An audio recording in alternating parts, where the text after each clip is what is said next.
Hello मित्रांनो, आज आपण UGC स्टडी चॅनलवर important article of Indian constitution म्हणजे महत्त्वपूर्ण अनुच्छेद बघणार आहोत. पार्ट 1मध्ये पार्ट 1 योजना इस टेरिटरीबद्दल आहे, ज्यामध्ये आर्टिकल 1 ते 4 आहे आणि 1 ते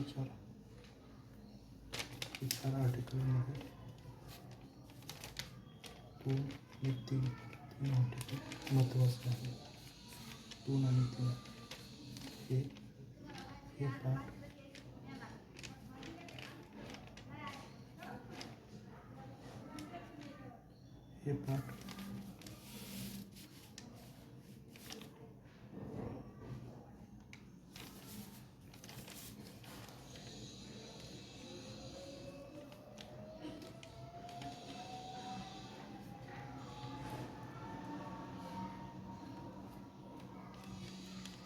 पार्ट भारतातील अनेक राज्य, म्हणजे उदाहरणार्थ इथं महाराष्ट्र आहे, तर महाराष्ट्र समजा आकृती चुकली असेल तर मग पण तसं जमले तसं मी काढलेली उदाहरणार्थ आपल्याला फक्त समजायचं आहे.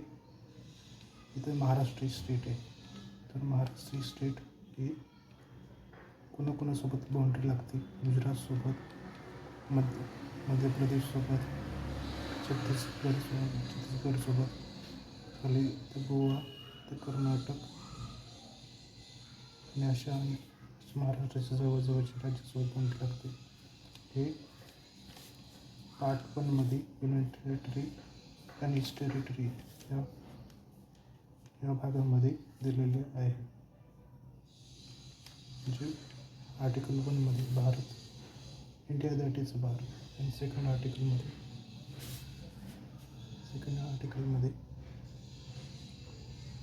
ॲडमिशन ऑफ स्टेट, म्हणजे याच्यामध्ये फॉरेनची कंट्री, म्हणजे उदाहरणार्थ आपण सिक्कीमला जोडलेलं आहे.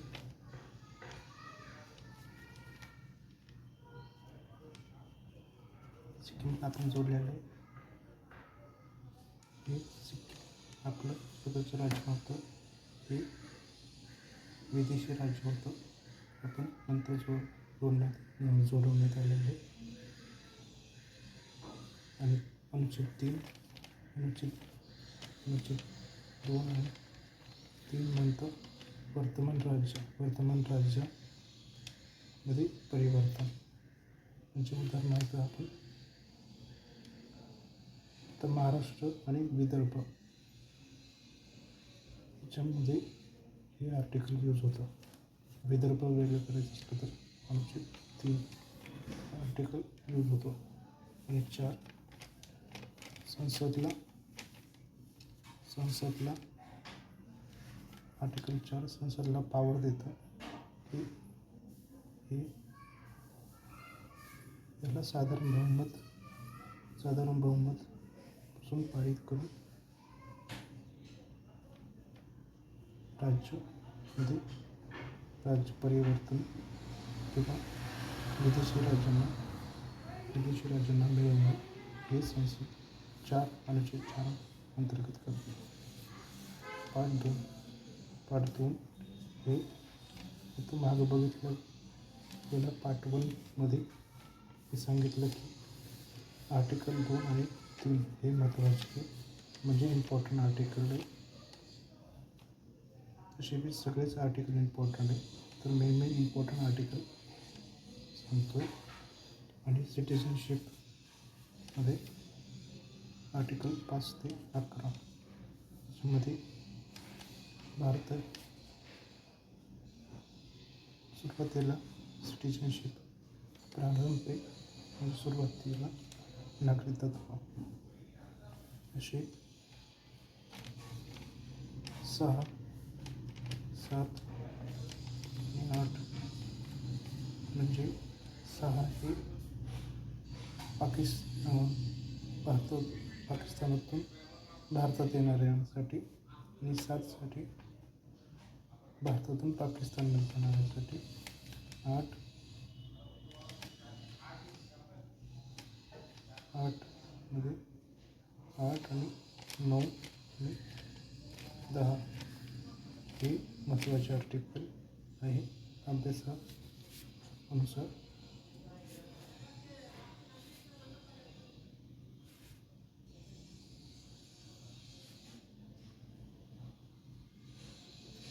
तर तुम्हाला दाखवायचं की मी हे केलं होतं.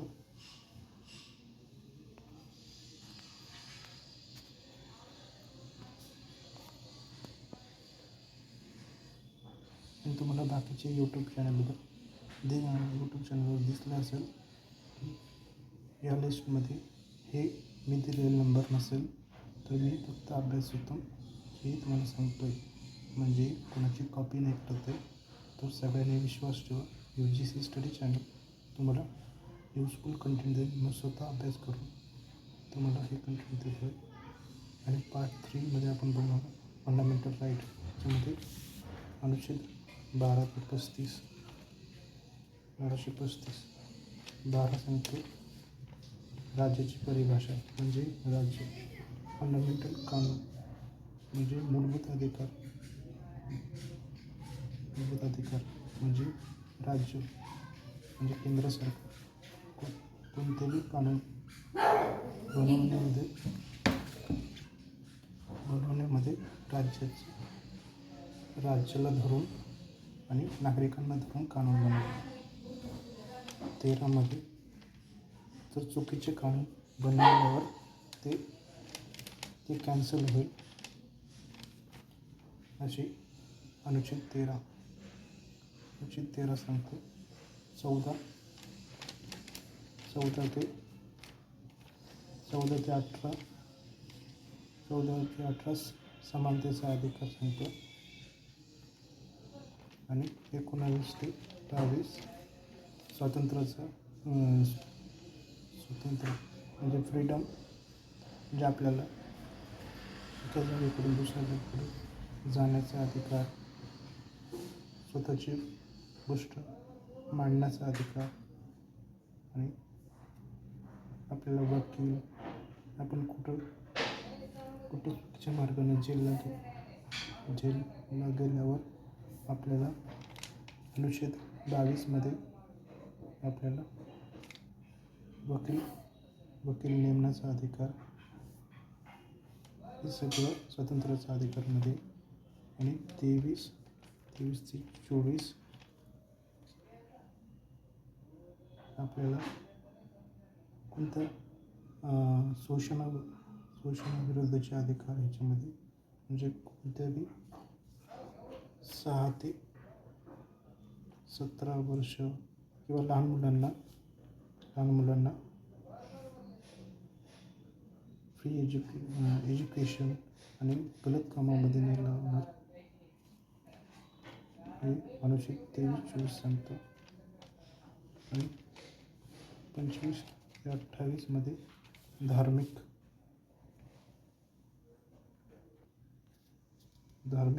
क्रियाकलापावर स्वातंत्र्य आहे.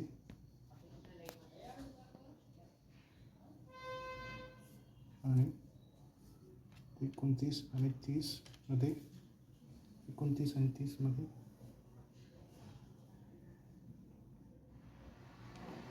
शैक्षणिक आणि अल्पसंख्याक आर्टिकल 29 आणि 30मध्ये अधिकार देण्यात आला. 30मध्ये संपत्तीचा अधिकार होता पण ते काढण्यात आला 44व्या घटनादुरुस्तीने. आणि एक पॉईंट तुम्हाला 19/6मध्ये पण संपत्तीचा अधिकार होता. हे व्यक्तिगत होता आणि हे म्हणजे आपल्या आजा-पंजा म्हणजे आपल्या परिवाराची संपत्तीबद्दल हे होतं. हे 44व्या घटनादुरुस्तीने लीगल राईट म्हणजे आपली संपत्ती दुसरं ते नाही घेऊ शकत पण सरकार घेऊ शकते काही ह्याच्यासाठी. पार्ट 9मध्ये पार्ट 4मध्ये TPSP directive principle of state policy याच्यामध्ये आर्टिकल 36 ते 51 मध्ये सांगण्यात आले की राज्य कशा प्रकारे आपलं काम करेल. फक्त इम्पॉर्टंट आर्टिकल सांगतोय. 38, 39, 51, 43, 43 नाही 43A, 45 आणि 50 पण महत्त्वाचं आहे. आणि आपण पुढं फंडामेंटल ड्युटीज बघणार आहे. फंडामेंटल ड्युटीज म्हणजे मूलभूत कर्तव्य. हे अनुच्छेद 51A मध्ये तुम्हाला एक लक्षात असू द्या. पार्ट 4A हे अमेंडमेंट नंतर जोडण्यात आलेले आहे. हे फंडामेंटल ड्युटीज 42nd अमेंडमेंट ॲक्टने जोडण्यात आलेले आहे.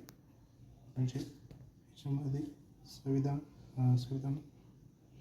संशोधन घटनादुरुस्ती हे जोडण्यात आलेले. हे स्वर्णसिंग समितीच्या मार्गदर्शनाखाली जोडण्यात आलेले आहे. संशोधनानंतर हे 10 कर्तव्य जोडण्यात आलेले आणि नंतर एक कर्तव्य 86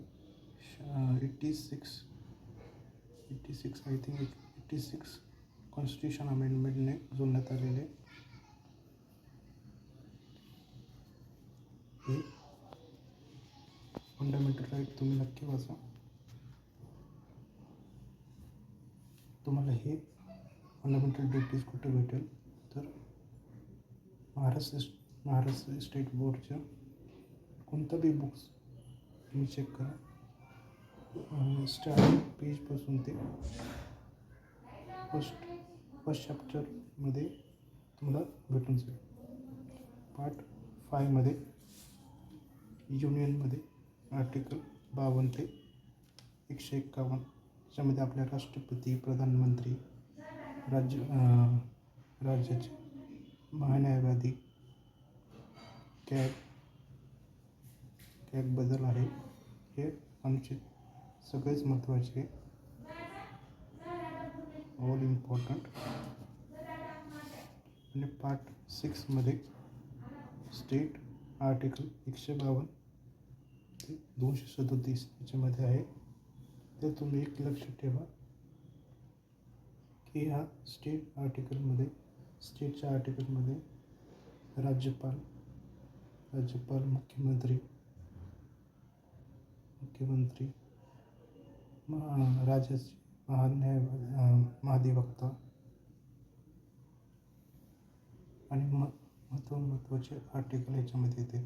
उदाहरणार्थ विधानसभा, विधान परिषद आणि पार्ट 5मध्ये लोकसभा आणि राज्यसभा येते.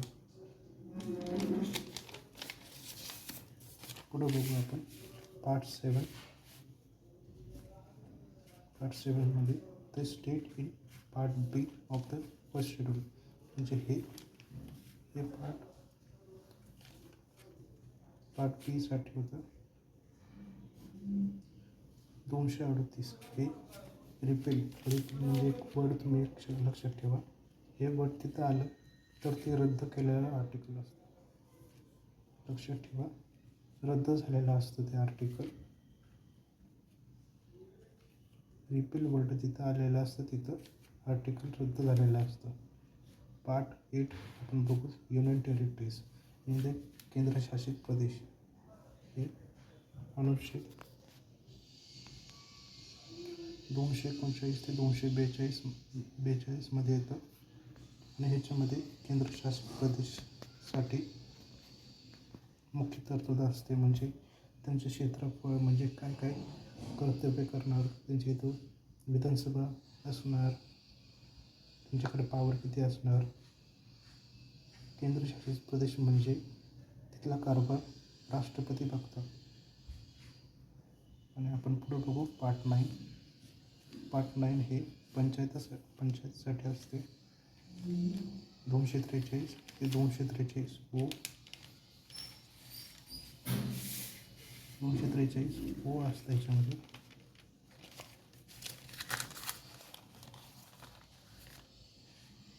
दिसत नसलं तर हे बघा 243 ओ असतं. आणि पार्ट 9 हे म्युन्सिपालिटीज 243 पी ते 243 ZG. पंचायतसाठी 73वी घटना दुरुस्ती केली होती आणि म्युन्सिपालिटीजसाठी 74वी घटना दुरुस्ती. हे तिन्ही घटना दुरुस्ती महत्त्वाचं आहे. वारंवार ह्याच्यावर प्रश्न विचारले जातात, तर तुम्ही हे पक्का करून जावं.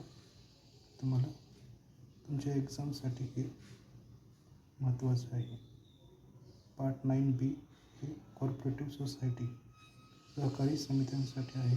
243 ZH हे 243 ZT. याच्यासाठी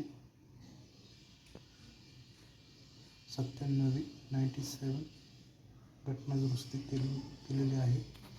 आणि पार्ट 10साठी part 10 the schedule and tribal areas 244 ते 244 बी याच्यामध्ये आहे.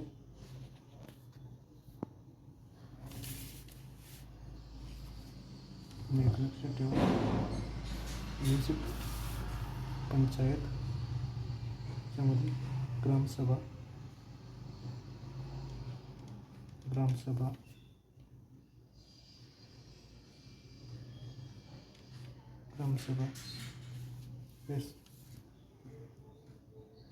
म्हणजे लोकल सेल्फ गव्हर्नमेंटचे हे दोन.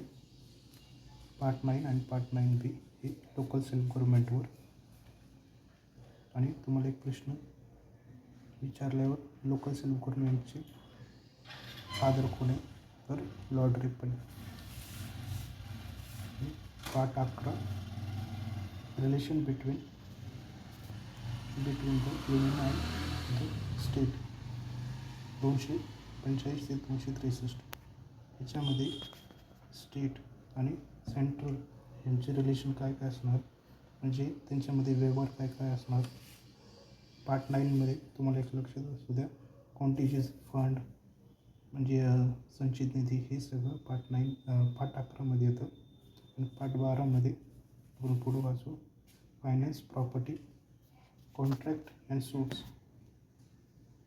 आणि तुम्ही मागं बघितलं होतं फंडामेंटल राईटमधून part 12 finance, finance, property and contract and suits याच्यामध्ये येतं. आर्टिकल 264 ते 300A पर्यंत येतं. ट्रेड हे पार्ट 13मध्ये trade, commerce and intercourse within the territory of India हे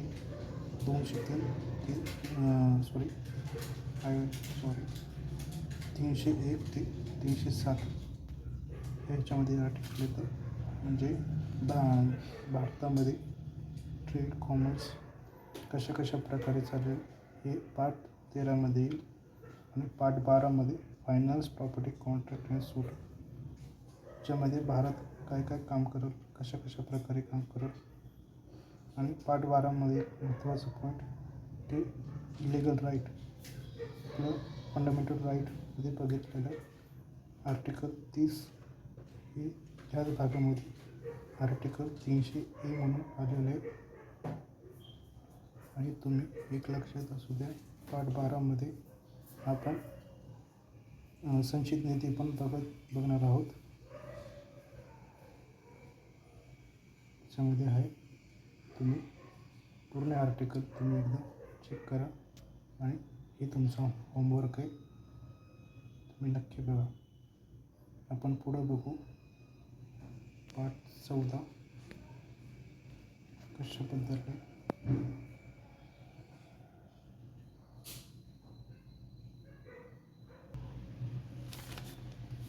पार्ट 14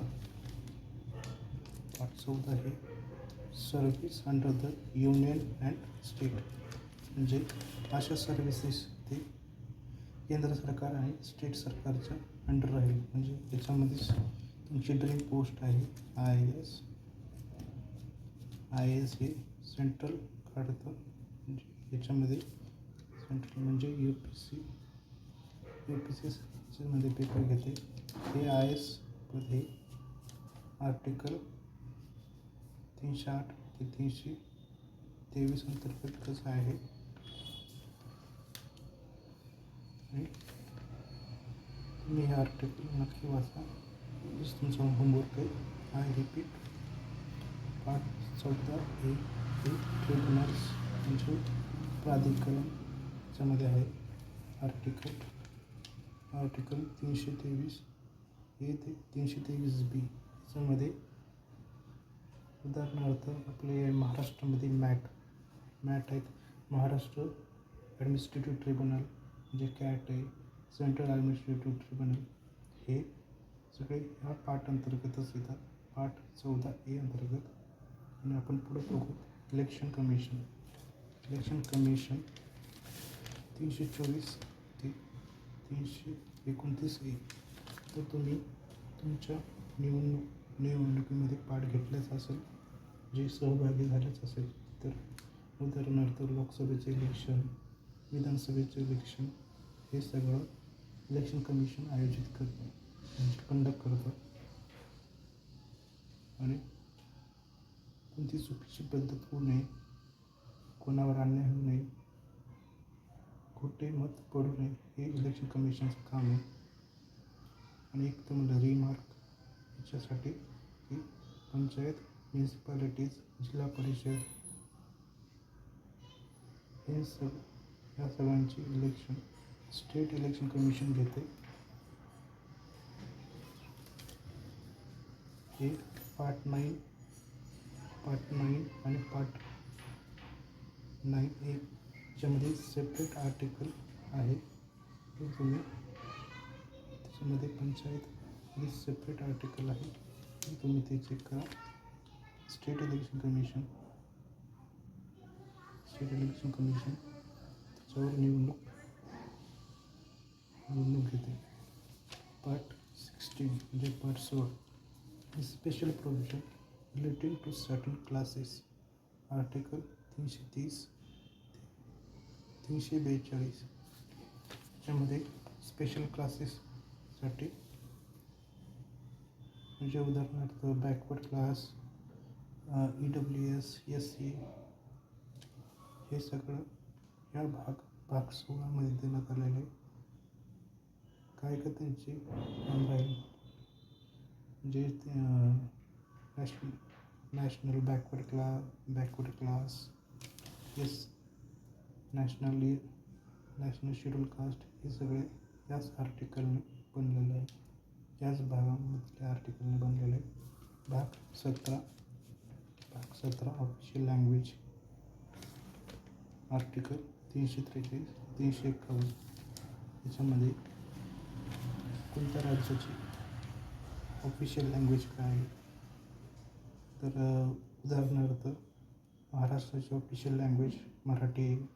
तसंच कर्नाटकची राज्यभाषा कन्नड आहे.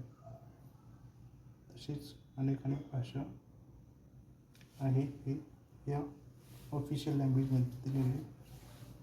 आणि याच्यात तुम्हाला एक रिमार्क 8वी अनुसूची तुम्ही एक वाचा. तर त्याच्यामध्ये आपल्या भारतामध्ये किती भाषाला संविधानाने मान्यता दिली तुम्हाला लक्षात येईल. 22 भाषांना मान्यता देऊन शेड्यूल 8मध्ये देण्यात आलेली आहे.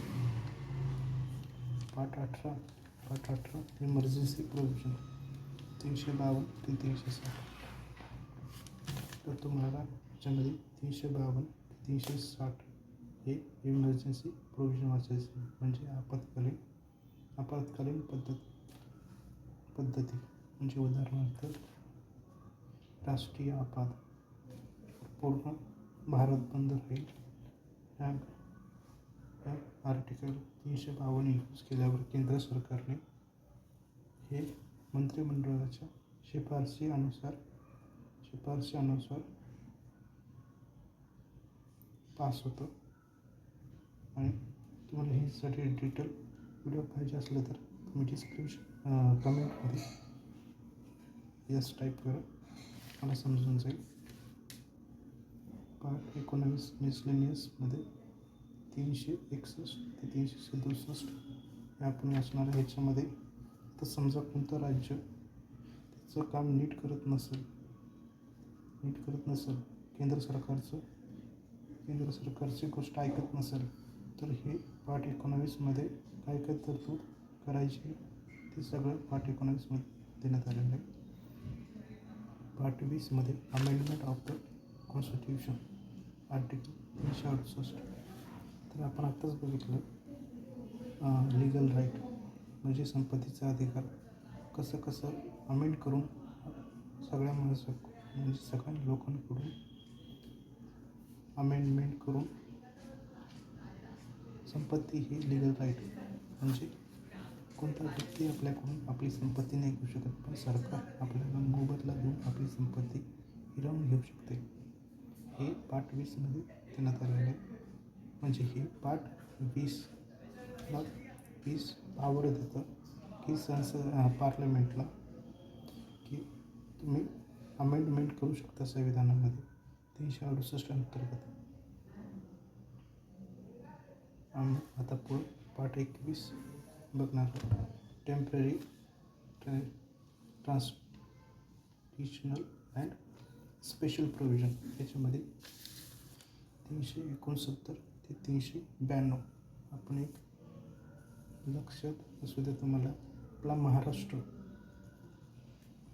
महाराष्ट्र पण याच भाग 21 अंतर्गत रिऑर्गनाइज म्हणजे निर्मिती झालेली आहे. हे आर्टिकल 370ने गुजरात आणि महाराष्ट्र हे 2 सेपरेट स्टेट बनवण्यात आले. हेच स्पेशल प्रोव्हिजन या पार्ट 21मध्ये देण्यात आलेले. आणि पार्ट 22मध्ये शॉर्ट टायटल कन्साइनमेंट म्हणजे अंमलबजावणी. ऑथॉरिटेटिव्ह टेक्स्ट इन हिंदी म्हणजे हे संविधान हिंदीमध्ये ऑथराईज करून टेक्स्ट केलेले. ह्याच्यामध्येच आपण आत्ता बघितलेले पार्ट 7 हे रिपील झालेले. तर हे रिपीलची पॉवर म्हणजे रद्द करण्याची पॉवर पार्ट 22मध्येच आहे. तर तुम्हाला दरवेळेस प्रश्न येतात की प्लस संविधानामध्ये टोटल अनुच्छेद 395 जास्त आहे. पण तुम्हाला एक लक्षात असू द्या, आपला 395 अनुच्छेद आहेत. 395च्या वरही अनुच्छेद नाहीत आहे.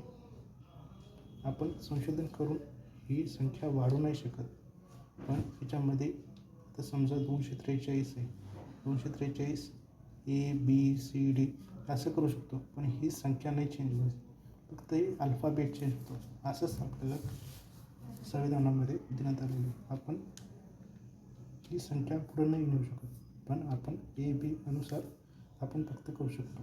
तर तुम्हाला एक प्रश्न आल्यावर तुम्ही कन्फ्यूज होऊ नका. आणि तुमच्यासाठी इम्पॉर्टंट गोष्ट की UGC स्टडी चॅनलला सबस्क्राईब नक्की करा. तुम्ही व्ह्यूज बघून नुसतं जातात, पण चॅनलला सबस्क्राईब केल्यावर आमची अशीच मोटिवेशन वाढत जाते. आणि तुम्ही लाईक शेअर नक्की करा तुमच्या मित्रांपर्यंत. असेच युजफुल व्हिडिओ पाहण्यासाठी UGC स्टडी चॅनल सबस्क्राईब करा. Thank you for this watching. आणि काही क्वेरीज असली तर कमेंट करत जावा.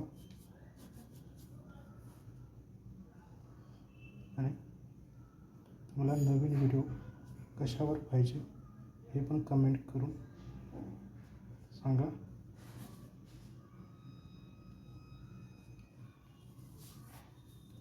आणि जास्तीत जास्त व्हिडिओ पाहण्यासाठी GC स्टडी चॅनलला नक्की सबस्क्राईब करा. आणि हे व्हिडिओ MPSC, UPSC आणि कॉम्पिटिटिव्ह एक्झाम्ससाठी इम्पॉर्टंट आहे. तर सगळ्यांनी नक्की बघा आणि जास्तीत जास्तपर्यंत शेअर करा तुमच्या मित्रांना, कलिगला. कोणत्याही माणसाची प्रतिमा लोकांच्या मनात कधीच कायम राहत नाही. परिस्थितीनुसार ती बदलत जाते. माणूस तोच असतो, बदलतो तो लोकांचा त्याच्याकडे बघण्याचा दृष्टिकोन. म्हणून तुम्हाला तुमचे ध्येय नक्की गाठायचे आणि सर्वांना UGC स्टडी चॅनल बघण्यासाठी थँक्यू.